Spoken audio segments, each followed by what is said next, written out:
वैशाली और गौरव के तलाक के पेपर आज मिल गए थे। दोनों साथ में कोर्ट से निकले।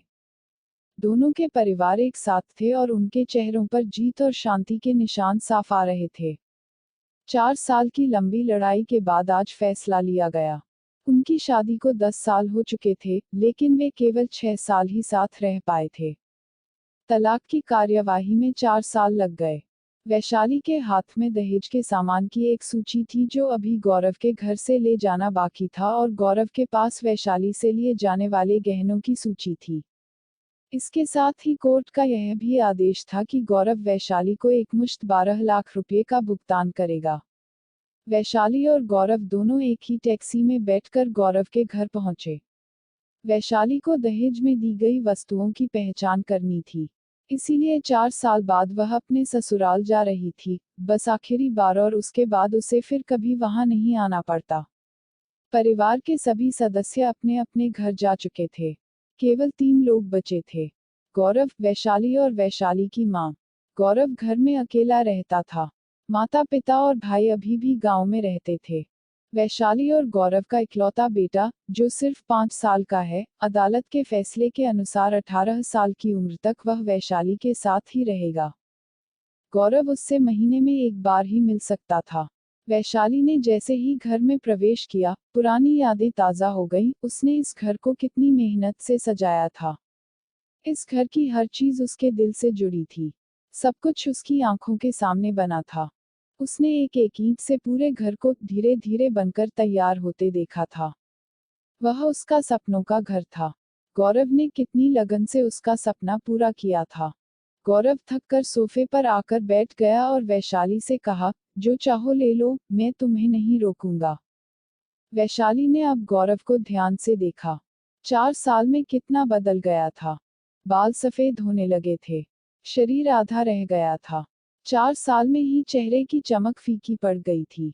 वह उस स्टोर रूम की ओर चल पड़ी, जहां उसका दहेज का अधिकांश सामान पड़ा था।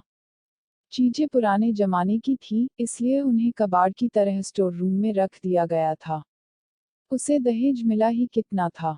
यह दोनों की लव मैरिज थी। मजबूरी में परिवार के लोगों को साथ आना पड़ा था। उन्होंने लव मैरिज की थी, तभी तो किसी की नजर लग गई थी उनकी शादी को। क्योंकि हर कोई चाहता है कि प्रेमी जोड़ी टूट जाएं। एक बार शराब पीने के बाद गौरव बहक गया था और गुस्से में वैशाली पर हाथ उठा दिया था।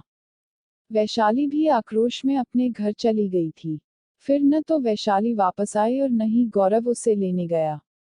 इसके बाद लगाने सिखाने का दौर आया।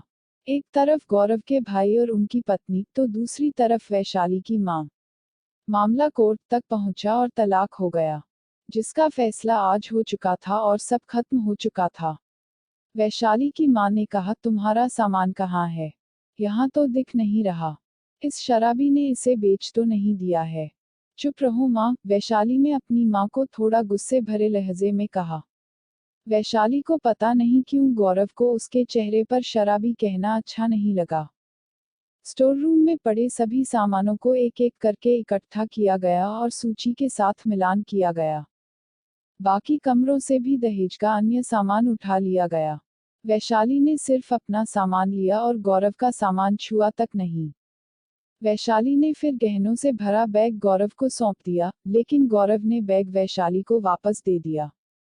रहने दो, मुझे नहीं चाहिए, रख लो, मुसीबत में काम आएंगे। गहनों की कीमत 20 लाख से कम नहीं थी। क्यों? आपका वकील तो बार बार अदालत में गहने गहने चिल्ला रहा था। वैशाली ने कहा, अदालत की बात अदालत में ही खत्म हो चुकी है, वैशाली। वहां तो मुझे भी दुनिया का सबसे बुरा आदमी और शराबी साबित किया जा चुका है, गौरव ने उत्तर दिया। यह सुनकर वैशाली की मां नाक चढ़ाते हुए बाहर चली गई। वैशाली ने भी गौरव से कहा, मुझे भी 12 लाख नहीं चाहिए। क्यों? इतना कहकर गौरव सोफे से उठ खड़ा हुआ। भी बस नहीं चाहिए, यह कहते हुए वैशाली ने मुंह फेर लिया। जिंदगी इतनी बड़ी है, कैसे गुजरेगी? ले लो, जरूरत में काम आएगा, गौरव ने कहा। इतना कहकर गौरव ने भी मुंह मोड़ लिया और दूसरे कमरे में चला गया। शायद उसकी आंखों में कुछ उमड़ रहा था, जिसे छुपाने की जरूरत थी। बाहर वैशाली की मां कार चालक को फोन करने में व्यस्त थी। वैशाली को मौका मिला और वह भी उसी कमरे में गौरव के पीछे चली गई। गौरव अजीब सा चेहरा बनाकर रो रहा था, जैसे कि वह अंदर के तूफान को दबाने की कोशिश कर रहा हो। वैशाली ने उसे कभी ऐसे रोते नहीं देखा था। आज जब वैशाली ने उसे पहली बार रोते हुए देखा तो पता नहीं क्यों उसके दिल को कुछ सुकून मिला। लेकिन वो ज्यादा इमोशनल नहीं हुई। उसने गौरव से कहा, अगर तुम्हें इतनी ही परवाह थी तो तलाक क्यों दिया? मैंने तुम्हें तलाक नहीं दिया, बल्कि तुमने दिया। गौरव ने कहा, क्या आप माफी नहीं मांग सकते? वैशाली ने पूछा, तुम्हारे परिवार के सदस्यों ने मुझे कब मौका दिया? जब भी मैं फोन करता, फोन काट देते थे। गौरव ने रूखे लेकिन दयनीय लहजे में जवाब दिया। क्यों घर नहीं आ सकते थे? वैशाली ने पूछा। हिम्मत नहीं थी, गौरव ने उत्तर दिया। तभी वैशाली की मां कमरे में आई और उसका हाथ पकड़कर उसे बाहर ले गई। अब क्यों उसके साथ बात कर रही हो? अब तो सब कुछ खत्म हो चुका है। माँ बेटी बाहर बरामदे में पड़े सोफे पर बैठकर कार का इंतजार करने लगी। वैशाली के अंदर भी कुछ टूट रहा था, दिल बैठा जा रहा था और वह भी सुन्न सी बैठी थी। अचानक से उसकी नजर उस सोफे पर पड़ी जिस पर वो बैठे थे। कैसे थोड़े थोड़े पैसे बचाकर उसने और गौरव ने वह सोफा खरीदा था। पूरे शहर में घूमे थे, तब जाकर उसे अपनी पसंद का यह सोफा मिला था। तभी उसकी नजर सामने सूखे पड़े तुलसी के पौधे पर गई। वह कितना ख्याल रखती थी इसका। तुलसी भी उसके साथ ही घर छोड़कर चली गई। घबराहट बढ़ने पर वह फिर उठी और कमरे के अंदर चली गई। माँ पीछे से चिल्लाई लेकिन उसने अनसुना कर दिया। गौरव पलंग पर मुंह के बल लेटा हुआ था। एक बार तो उसे गौरव पर दया आई, लेकिन वह जानती थी कि अब सब कुछ खत्म हो गया है, इसलिए उसे भावुक होने की जरूरत नहीं है। उसने सरसरी निगाहों से कमरे की ओर देखा। पूरे कमरे की हालत खस्ता थी। कहीं कहीं तो मकड़ी के जाले लटक रहे हैं। उसे मकड़ी के जालों से कितनी नफरत थी। फिर उसने चारों ओर उन तस्वीरों को ध्यान से देखा जिनमें वह गौरव के साथ गले लगकर मुस्कुरा रही थी। कितने सुनहरे दिन थे वो। उसी समय वैशाली की मां फिर से आ गई और उसका हाथ पकड़कर उसे बाहर ले गई। कार बाहर आ चुकी थी और कार में सामान रखा जा रहा था। वैशाली गहरी सोच में बैठी थी।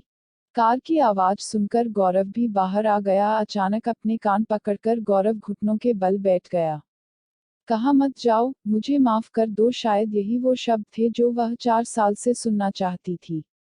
सब्र के सारे बांध एक साथ टूट गए। वैशाली ने कोर्ट के फैसले का पेपर निकालकर फाड़ दिया और उसकी मां के कुछ कहने से पहले ही वह गौरव से लिपट गई। दोनों एक साथ बुरी तरह रो रहे थे। दूर खड़ी